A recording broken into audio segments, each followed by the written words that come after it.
welcome to Overtime Hockey Talk. My name is Mark Paul. My co-host Justin Baker and I on the show have Team Sweden on the docket as we rank the top 10 players from every country. Well, at least every country with 10 players. I was going to say, we're not doing Japan. No. We need 10 players to be from that place. That's a requirement. But Sweden, fortunately, fits the bill. And so we are going to be ranking them. If you haven't listened to our top 10 of other countries, we just did the United States and Finland, Czech Republic, but also all 31 teams across the National Hockey League. Subscribe to the show, go back and find those episodes and enjoy. There is really nothing in there that is time sensitive, so you can always go back and just enjoy those episodes. So with that said, we always have a just missed on every single one of our rankings.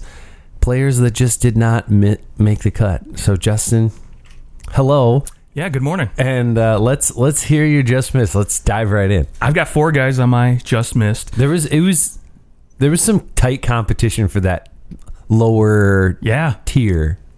Yeah, I definitely wouldn't disagree with you there. After I got past like number 7, it was just like, okay, these bottom 3 spots, like it's tight. So I've got Nicholas Backstrom. Obviously, I think his production obviously is there, but to me, he kind of goes down a peg because he played with Ovechkin, and that's where he's getting most of his points from. So I couldn't justify putting him over a couple of these other guys. His career is not really probably even close to being over. Right, yeah. So I think he could jump his way into the list. He just missed mine as well. Okay. I've got Kent Nielsen, famous second-line center for the Oilers in the late 80s. He only got that 1 cup. But Matt Snaslin, and probably a guy who I found on a lot of lists, but his career was very, very short, unfortunately, cut short by an auto accident. That's Pelle Lindbergh, yes. that famous goaltender for the Philadelphia Flyers, yeah. Who to me probably... Won Rookie of the Year in 86 season. Very, very good goaltender at the time, and probably still would have been good, moving forward in his career. He still would have been good right now. Yeah, absolutely. Very 35 athletic. years later, he was going to still be dominant. Yes. The only other guy I have on my just missed Marcus Naslund. Okay. Who's the 3rd all-time goal scoring Swedish player with 395 goals. All right. Yeah, I respect it. Okay, well, let's go to your number 10. All right. Oh, and by the way, before we dive fully into the list, how many active players made your list? Let's see here. We got... Literally, I've got 2. Okay, I active. have 2 as well. Okay. So I'm guessing they're probably the same. There are players right now, and it kind of like there's quite a few guys like on the U.S. one, and on Finland, where you're like, man, this guy's for sure going to be on this list someday, but just not there yet. Yeah, there's quite a few active guys that I think maybe could, like maybe you could talk about as a Benajad, maybe if he ups his career. Well, like Victor Hedman, he missed my list, right. And he's somebody who, I mean, if he goes and wins another Norris Trophy or just plays for another 5 years at a high level, suddenly you're or goes and wins a Stanley Cup, maybe 2 Stanley Cups for the Tampa Bay Lightning. Then you're really talking about him cementing himself into this list. But yeah, another guy I'd love to maybe revisit in a decade from now, Robin Lehner, see where he's at, because he's a guy who I think could potentially crack this list. So interesting. We would have never been saying that 2 years ago. No. But good on him. So all right, number 10 for me, probably a guy who, like most Americans, probably mispronounce his name. I honestly don't know how to pronounce it, and he probably got made fun of a little bit. It's Håkan Loob. Håkan Loob. Yeah, and again, forgive me if I'm mispronouncing it. Feel free to tweet at us, let us know. But this guy basically came in the 80s. He's the first ever Swedish player to score 50 goals in a season, and he basically did it. 85 points in 79 games for the Flames. He helped them capture their first cup. And boy, this guy was small, but he could skate. He could fly out there. And he ended up racking up 429 points in 450 games. And then literally just went over to the Swedish Elite League to finish out his career because, after he won the cup in 89 with the Flames, he's like, hey, I've done it. I'm still young. I can still compete. So he goes over to the Swedish Elite League and just basically puts up another 405 points in 501 games. So he was pretty dang good over there as well.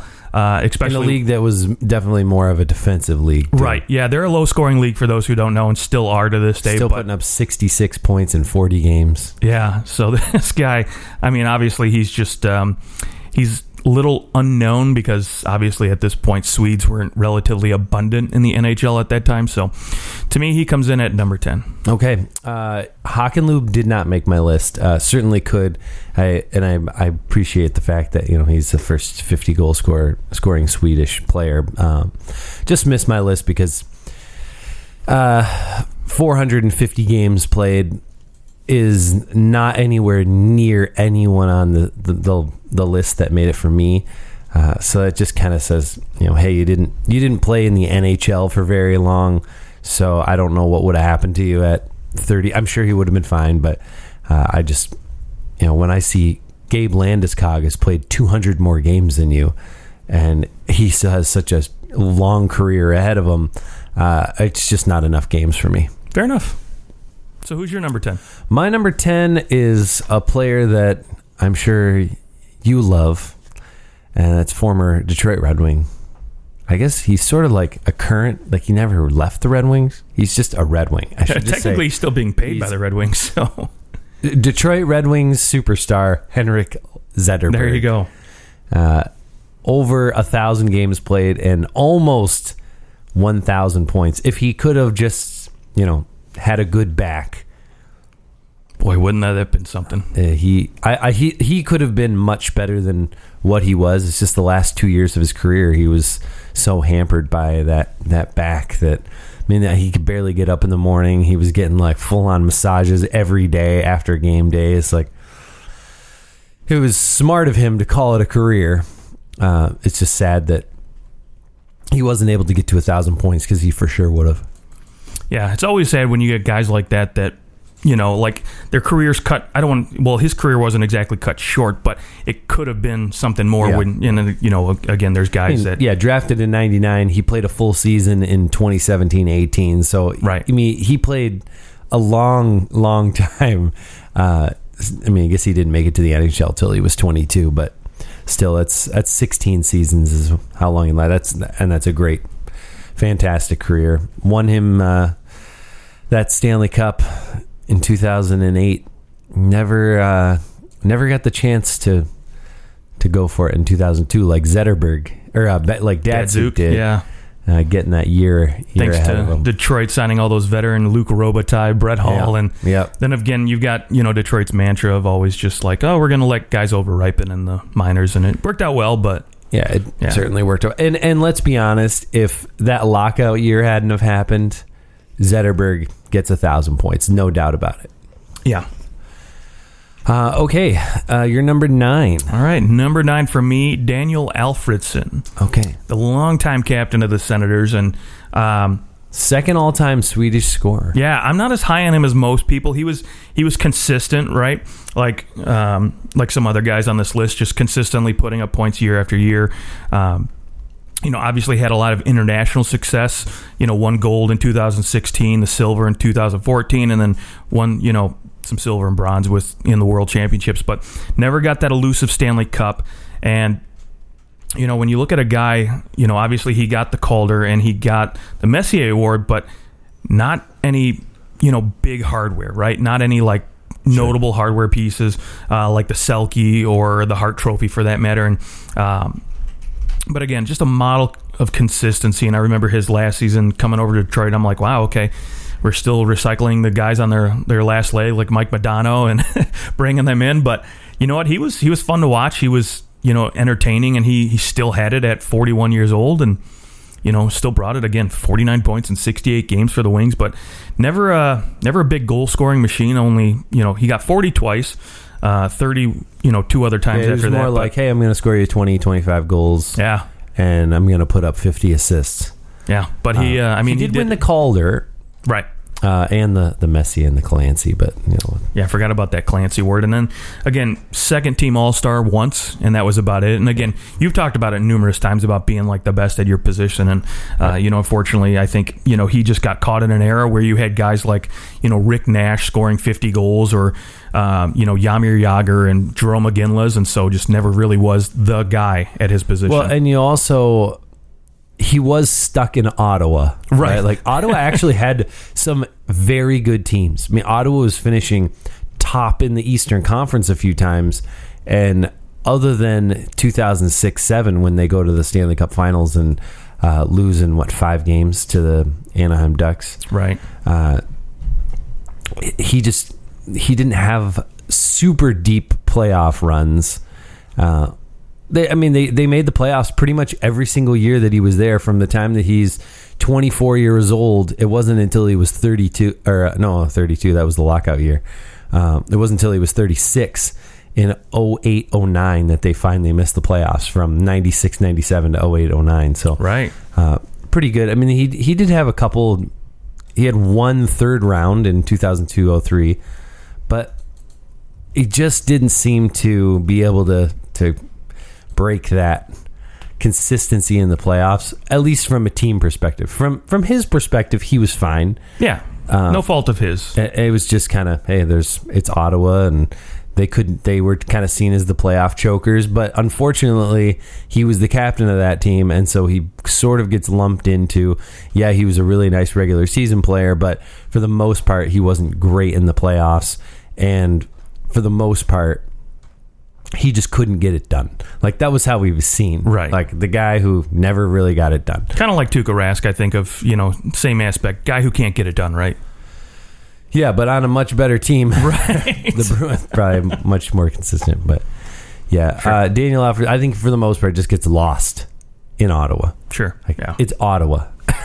I know. You feel bad for guys that go there, and because they've had some really talented players over the years, but they just... Yeah.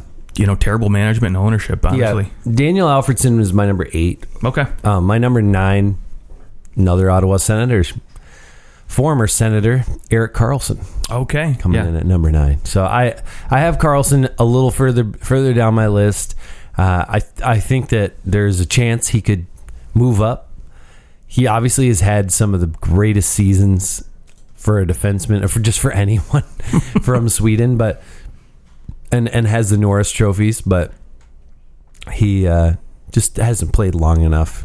And as of recently, he had some great seasons, but now, as of recently, he's not looking like he's going to be this guy who's going to do this for another 5 or 6 years. It looks like he's slowed down, right, and has kind of, in his late 20s, fallen off a bit. Boy, let's hope not. I'm sure the San Jose Sharks hope not. Just gave him $11 million, so... Yeah.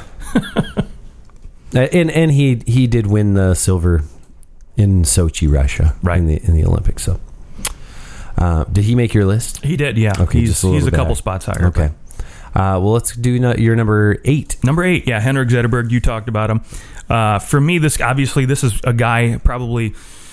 outside of one or two other Swede players here, he's the one I watch the most out of all these Swedish players. I'm in that same boat too. Yeah, and I remember his 2008 Stanley Cup Conn Smythe, finish, and legit. Obviously, part of me wanted it to go to Osgood because Ozzy came in and took over for Hasek, and he put up still a .930 save percentage. He was unreal. Yeah. But Zetterberg's work in the finals, shutting down Crosby, and I remember that everybody points to it, that 5-on-3 penalty kill where he was just all over the ice. And again, a guy who still at that time was still having issues with his back. Obviously they weren't as bad, but I mean, he just did everything. Was he having issues with his back in 2008? Yeah. Wow. It was going back. So but yeah, this guy, he was just all over the ice, playing such a key role defensively and offensively for this team.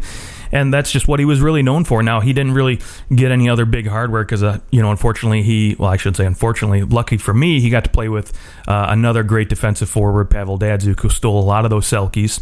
Yep. I'm sure Zetterberg probably would have got one if, Datsyuk hadn't been around, but it is what it is. And you look at, there's another guy on my list who probably could have got some more hardware had another couple, players not been around the league, but that's always the case. So, is Zetterberg the best defensive forward of all time from Sweden? From Sweden? No, I don't think so. Okay. Yeah. I'm curious to see who you say is the best. Yeah. Are they? I assume they appear later in your list. Yeah, I think.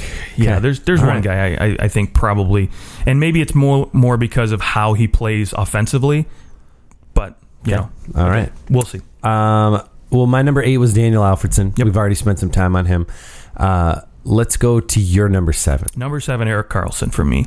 Okay. And again, I kind of talked about this a little bit with Alfie, but you know, obviously Karlsson was a guy who was the best at his position and was for, you know, quite a few years. And, you know, he really kind of redefined that offensive defenseman sort of role. And now I honestly think it's because of him that we look at the defensive position and basically give out the, you know, that Norris Trophy to the guy who accumulates the most points, right? Yep.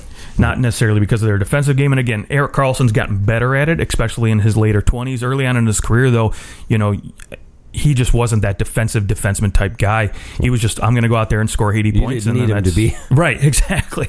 And, you know, unfortunately, he played with an Ottawa team that really wasn't that great either. And still took them within an overtime goal away from the Stanley Cup Finals. Damn Penguins. Yeah, just it's crazy to think, they really got that close. And, you know, again, he got the Norris twice. He got second place 1 year, or 2 years, I'm sorry. So, again, this guy could potentially have 4 Norrises on his shelf. He was just that good offensively. And I'm hoping for the Sharks anyways he can get back to form and, you know, maybe find his way a little bit more now that hopefully his injuries are behind him, especially with that Achilles issue he was having. And I mean, hey, here we go. Nice long break. Right. Erik Karlsson might have 9 months off by the time we're back. That's crazy to think about, right? We've been at a 4-month break before training camp got back. So my number 7 I have is an NA because I have number 6 is Henrik Sedin and Daniel Sedin tied at 6. So I made it so that there was no 7 because that's okay. That's 2 players. Yeah, well, that's fair. I actually did them both in the same spot. So yeah. So we both talked about it before. Just how can you not bunch them together? They have to be. There's just no way around it. They're the 4th and 5th highest scorers in Swedish history. I mean, Daniel Sedin only played 24 fewer games than Henrik Sedin. Their careers, they played together almost the whole entire time that they were on the ice. They only averaged 29-second difference over the course of their entire career in terms of on ice. They both basically have the same power play minutes. It's a career where they truly they were just one. They played as one. They won as one. They lost as one. I mean, all their success, I think, the Canucks' success at that time towards. Like, you have to look at these 2 guys, and I think the reason why maybe the Canucks team wasn't better. I remember reading the year that they lost to the Kings in the first round in 7.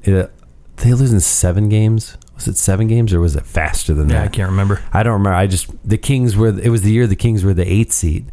Oh, right. And the Canucks were the 1.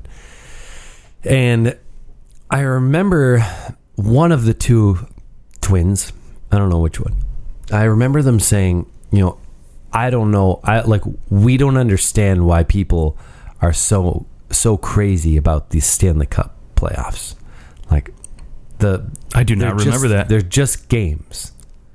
Like, so, it was something along those lines. And I remember going, that's why they're incredible players. They obviously have a high level of competition, but maybe you just aren't willing to, like, some players, it seems like they lay their life out on the line to win the Stanley Cup. Matisse Bergeron playing with a punctured lung kind of thing. Yes. Yeah.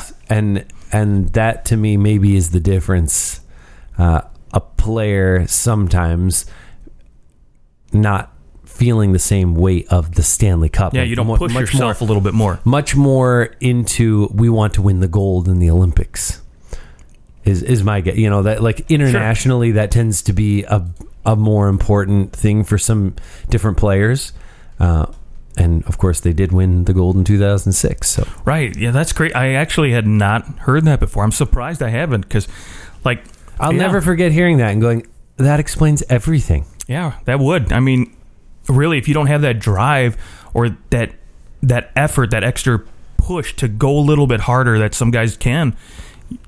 Wow. Okay. I guess it's not to say that maybe they didn't learn to understand that, but it wasn't. There's like, I feel like from the time that I was old enough to understand what a hockey puck was, like, I never played at a high level hockey, but I wanted to win the Stanley Cup. And sure. That was like the pinnacle of anything hockey. Like, that's always what you played for on the street. Whereas that may not be the same motivation for other players. And so then when there's no real pay benefit in the playoffs, it's just, hey, you're playing to win this whole thing, and it's the Stanley Cup, and it doesn't maybe have the same meaning. Yeah, maybe it does go to, show why maybe they didn't have the same level of playoff success that some other guys have had. Wow. I'll tell you what, their goaltender, I'd love to hear what Mr. Roberto Luongo would have said about that. But again, too, I mean, now, maybe they say that after a loss, they're frustrated, right, and they're trying to put it in reason. But yeah, that's still something you don't come out and say, regardless, if you're frustrated. Yeah, I'll see if I can. I'll see if I can't find the proof that they said that. I believe it. I'm confident that I wasn't like dreaming or anything. That's crazy. All right. Well, that's my 6-7. Basically. Okay. Who is your number 6? Borje Salming. All right. Defenseman for the the Toronto Maple Leafs. This guy is kind of like Alfredsson in the fact that he grew up in an era where he was never considered the best at his position because he played with Bobby Orr. Yeah, Bobby Orr and Larry Robinson right in front of him. And it's like, okay, you've got these two legends of the game who have about 30 Norris trophies between them. And it's like, how do you get the spotlight on you? And I felt kind of bad for him because he's such an incredible player. If you really go back and look at his numbers, they're just amazing. And he had 7 straight years to start his career where he was top 5 in Norris voting. And only one of those years was he 5. With all the rest of them, he was 4 or 3 or 2. Yeah, this guy, I mean, to me, is one of the most underrated defensemen in history. And I don't know if maybe he's underrated because everybody knows how good he was, but he doesn't get the same accolades. He doesn't get the same, he doesn't get put in that discussion like some of these other great players do. And to me, he's one of the better defensemen to ever play the game. And right now, to me, he's obviously the second best defenseman to ever play for Sweden, in my opinion. Yeah. And I think maybe one day Victor Hedman might be in that conversation, but right now, to me, it's Borje Salming. Yeah, and I mean, Borje Salming also was not on the greatest of teams. No. Really, he made it past the first round 4 times in his career. Those Toronto teams just didn't really have it. Right. Just no other way to describe it. But Borje Salming, also really the first Swedish superstar in the NHL. There you go. And so I think he's my number 5. So okay. We have him ranked pretty similarly. Not only is Borje Salming one of the best Swedish players to ever play, and I mean, defensively speaking, he definitely was one of those guys that helped to change the position from a defensive only to this offensive type of position where you could produce offense from the back end. And he comes into the league only, I think, a year younger than Bobby Orr. He just happens to come in when he's 22 years old because, hey, he's from Sweden and he doesn't have the same type of exposure. And he doesn't start his career scoring a ton. And then, once he's 25, 26, 27, he puts up 4 straight 70-plus point seasons. And that's kind of where those are his prime seasons. But he also is like a cultural icon in Sweden. I mean, you go over there. I remember my dad going to Sweden and coming back with like some Borje Salming, some like clothing line that he has, and he's like, it's everywhere. You can't go into stores and not see these Borje Salming. I guess it's just Salming is the line, but I mean, he is somebody who has infiltrated not just the, hey, he's a great player, but also the culture. And if you're from Sweden, I think that there's a chance if you're from Sweden, you're ranking him higher, especially if you're somebody who watched him play. You might have him in your top 3 on this list. Wow. All right. Okay. Well, he's my number 5. So okay. let's roll into the top 5. Yeah, my number 5, the Sedin twins. I've got them both at 5. Okay. Yeah. We've spent plenty of time talking about them, and so I won't bore you with the details about their career. We know what they did. They're just fantastic players. Their chemistry is unbelievable. And I remember this play they used to always do, which was one of my favorite. And I remember them burning Detroit quite a few times on it. But like one of the Sedins would basically dump it and play it off the boards, and the other one would just shoot down like a rocket and just get past the defenseman, because they're like, okay, the goalie's going to come out. Well, the keeper's not coming out because they're coming in so quick, and they would just take the puck and score. And it was just annoying, but it was so effective. Especially in Detroit, too, where the boards were more lively. So Yes. At the Joe, the boards were quite crazy. Yeah. That's my number 5. Perfect. Okay, so my number 5 is Borje Salming. Perfect. Number 4 is my only goaltender on the list. Same. And that's Henrik Lundqvist. By far the most winningest Swedish goaltender of all time. 887 games played. 459 wins. Second most is Tommy Salo with 210. So he more than doubles up the next guy. He's just far and away the best Swedish goaltender to ever play, and unfortunately does not have his Stanley Cup. Yeah, it's sad because I don't think he will ever get a Stanley Cup. Unless he plays a backup role here for quite a while in New York, I don't think he's ever going to get it. And his best bet will maybe be to try to convince them to trade him in the offseason. But we'll see how that pans out. And I don't think he's going to get traded, but we'll see. But again, to me, he's a guy I remember so many, on a couple occasions, literally putting this Rangers team on his back and carrying them to the finals. I remember against the LA Kings, and I was just so pissed when Alec Martinez scored that goal. I'm like, dude, there's not one guy. He was like the Dave Anderchuk. Even though he wasn't that old, but he was just like a guy who I look at and I'm like, he deserves a freaking cup, like a Ray Bork, and I'm like, dude, just give him the freaking cup. Unfortunately, the Rangers probably not in a position to go that deep again for a little while, and you're right, unless they get really lucky and maybe what's his face Sorkinson steals a couple rounds. But here's the interesting thing. Just to go side note, sure. Henrik Lundqvist may not be protected for the expansion draft. Yeah, and if I'm the Rangers, I'm not protecting him either. No. So, because you want Sorkinson. I don't know what his no move looks like. I'm not looking at cap friendly right now, but can you imagine if he just agreed to waive it and said, okay, I'll go to Seattle, and then Lundqvist pulls a Marc-Andre Fleury, gets to go and kind of revitalize himself somewhere else on the complete opposite side of the country. That would be fun. Yeah. Unfortunately, he'll be at is 39 or 40 years old at that point, so maybe not as much of a revitalization. But, whereas Fleury was 35 when he went to Vegas. Yeah. But I will say, Lundqvist, best dressed guy in hockey, hands down, and he actually plays electric guitar in a band too. Wow. Yeah. Most people don't know that. The Lundqvist Staters. I have no idea what the band's name is, but I'm into sure the it's top fantastic. 3. Yeah, let's move on. I think we'll have the same top 3, just a matter of the order. My 3 is Peter Forsberg. Okay. My guess. So I'll go Forsberg, Sundin, Lidstrom. So I guess Lidstrom, Sundin, Forsberg is my 1, 2, 3. Yeah, I've got Lindstrom at number 1, Forsberg at 2, though. Yeah. Then that's typical to a lot of lists that I've seen. And I guess maybe that's more because I watched Forsberg a lot more than I watched Sundin, and unfortunately, I think especially with Sundin or Forsberg, you can flip either one of these guys. But obviously, Sundin had the longer career. Forsberg, I think, during his time was more dominant. And it's funny, too, because these guys are actually tied to each other when you think about Sundin and Forsberg, and you kind of think, okay, how?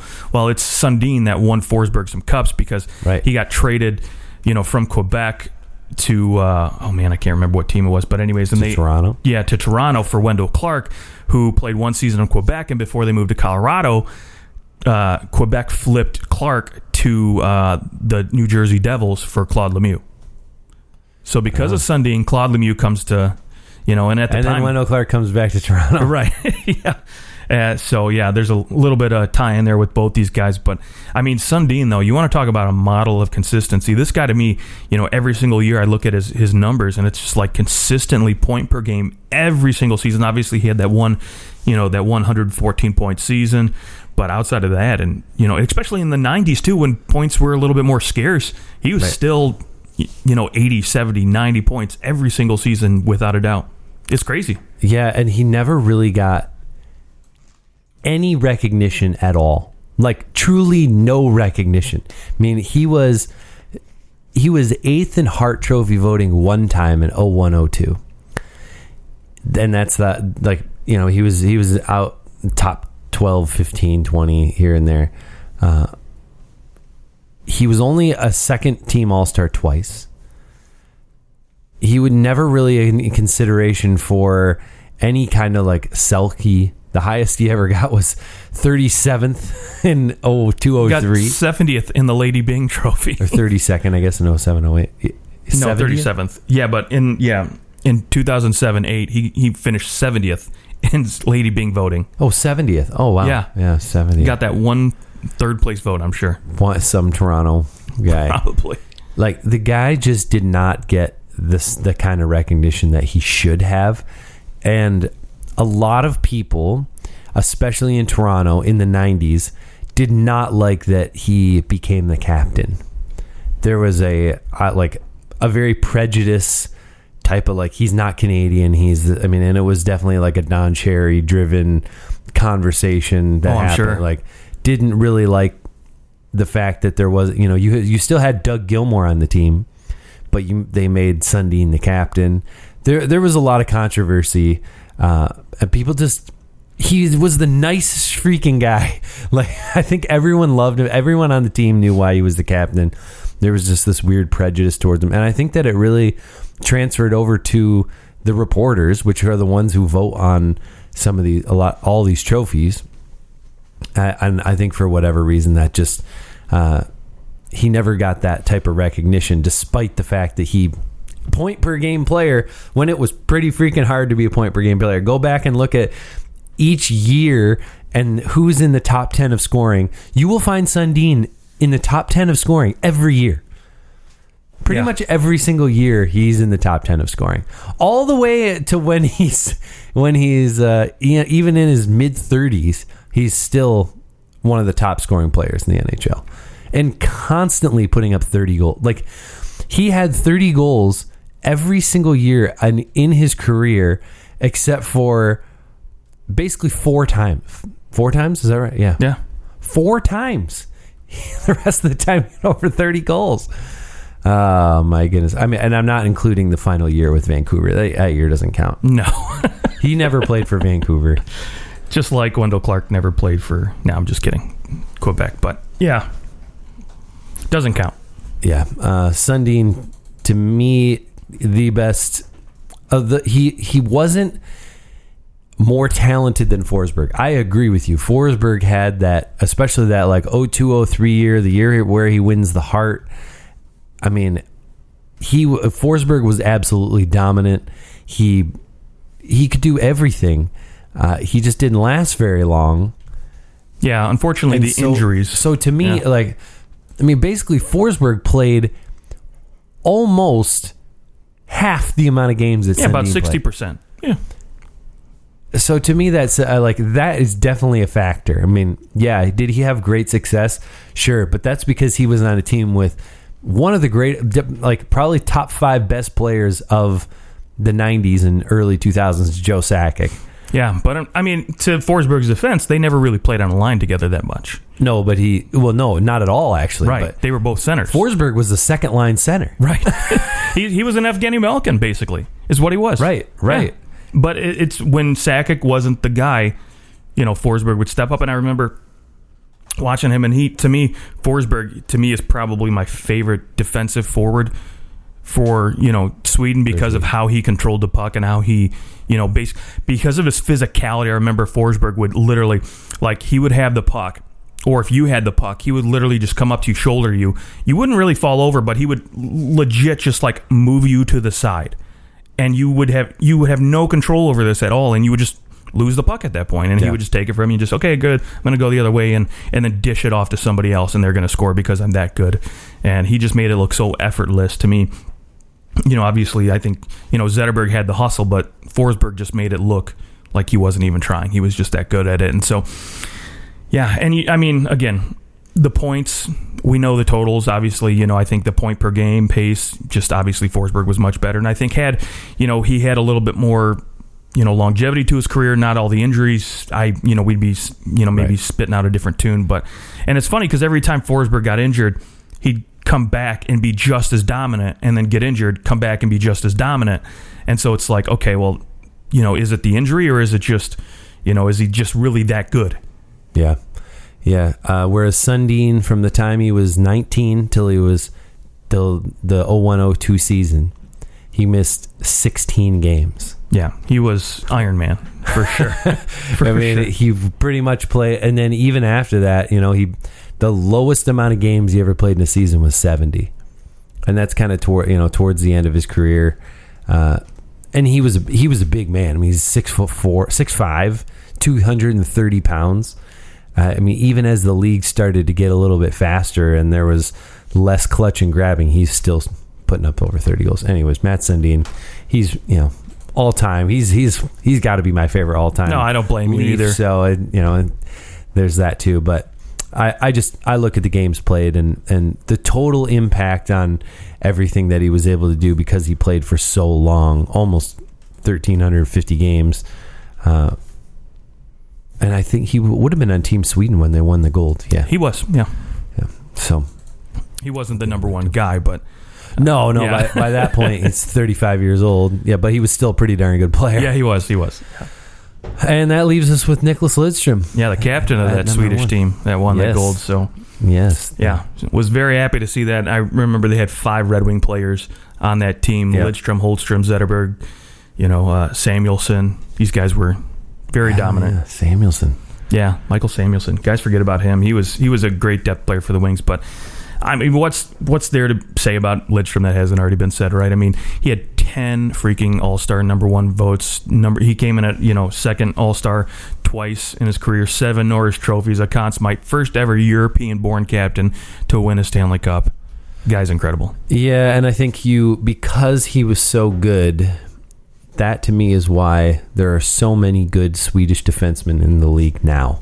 Yeah. I think there just is, obviously there's some level of like, hey, there's some really great coaching defensively. Their leagues are very defensive, so they learn how to play that way. But I think a lot of guys grew up idolizing and watching Nicklas Lidstrom, and so you have more Swedish guys who said, I want to be a great defenseman. Whereas in Canada, there's not great defensemen from Canada and the U.S. and other countries, but I think when the best players from your country play a certain position, you're probably more likely to get the other best players growing up wanting to play the same positions as them.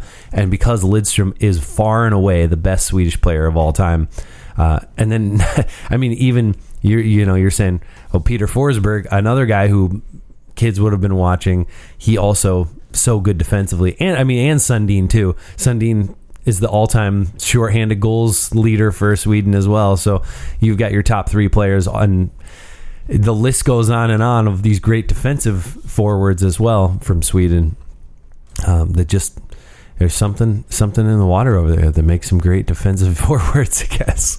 Yeah, they train them right. And Lidstrom, to me, it's just so funny how effortlessly he made the game seem defensively, right? And he never made a mistake. No, it's crazy to me because, early on in his career, right, what boggles my mind, when he was, in his early 20s in Detroit, when they won that first Stanley Cup, he was paired with Vladimir Konstantinov, who was probably one of the best hitters, the best bruisers this game has ever seen. And, I remember one season, Konstantinov finished with a plus 60 and Lidstrom was like a plus 40 something. They were so dominant. And then of course, Konstantinov's, career gets derailed, but I often like to think how much more dominant could Lidstrom have been if he had that solid guy to pair with through his entire career, like that consistent guy to pair with. Like, see, I don't think they would have gotten Chris Chelios if they had Constantine. No, probably not. Yeah, they would have had that guy back there. And I do think that Chris Chelios is the better defenseman. Probably. But you never know what his career could have been Sure. But again, that's hearsay. And then later on in Lidstrom's career, obviously, he's not as fast as he was, but he still tailors his game to play so smooth and to not make mistakes and make that outlet pass so easy.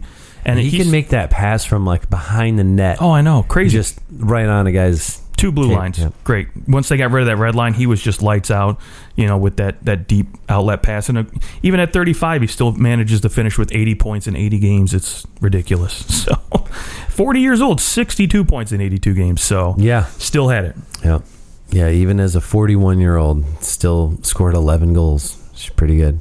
And 5th in Norris Trophy voting. Right. His final season in Detroit. With 34 points. Yeah, pretty good. I'm sure he could have kept playing. I'm Probably. Sure of it. Yeah. But he was one of those guys that did everything he needed to, got all the accolades, and, he left the game before the game left him. Yep. So. Absolutely. All right, well, there's our top 10 Swedish NHL players of all time. Let us know what you thought of our list at OT Hockey Talk. You can find us on Twitter and Instagram. And, that's it for the show. We look forward to talking to you guys again very soon as NHL training camp rolls on.